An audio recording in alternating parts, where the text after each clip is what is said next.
Mheshimiwa Waziri Mkuu, kwa ufupi sana na kwa uchache sana, nipende kumshukuru Mheshimiwa Rais pamoja na wewe ambao kwa kazi kubwa kwa kipindi cha toka 21 hadi leo imefanyika kwenye jimbo hili la Lushoto.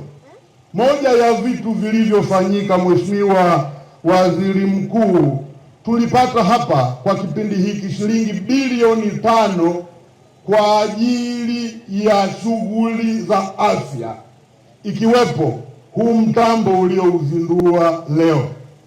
Tumepata vituo vya afya maeneo mbalimbali, zahanati maeneo mbalimbali, lakini na mtambo huu uliouzindua leo hapa. Nilikuwa nakueleza pale, Mheshimiwa Waziri Mkuu, kwamba mtambo ule unazalisha oksijeni. Mimi mwaka 2020 kuanzia tarehe 28 nililazwa pale Benjamin Mkapa.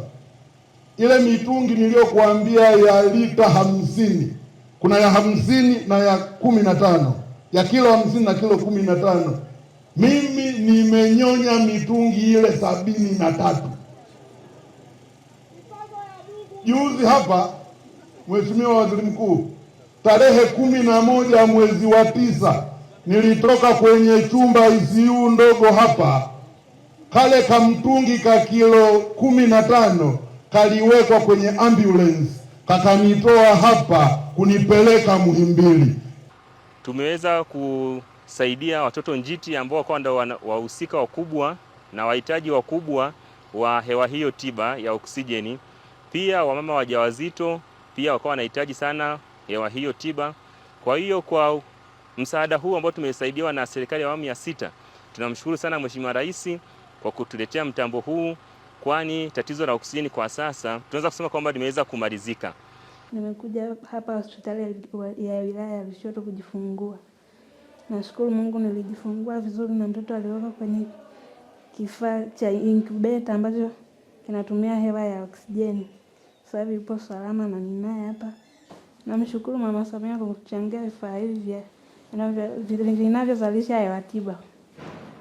Kipindi ambapo oksijeni haipo, hizo mashine hazipo, kiukweli kwa tunapoteza watoto wengi.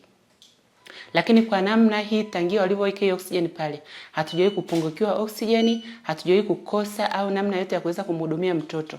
Watoto wanakuja hapa wana hali mbaya na wanapata huduma stahiki, wanapona kwa wakati, wanarudi kwa mama zao. Kwa sababu tusipomwezesha mara moja kumwekea oksijeni, kutokana na uchanga wao, mapafu yale nakuta bado hayana uwezo wa kuweza kupumua wenyewe. Kwa hiyo tunaweka ile oksijeni, tunatumia CPAP, yanawawezesha yale mapafu kuweza kupewa nguvu ya kuweza kutanuka na kurudi. Kwa hiyo hivyo inamsaidia mtoto, anaweza kupata nafuu kwa mapema tukitumia oksijeni na wanaruhusiwa mapema.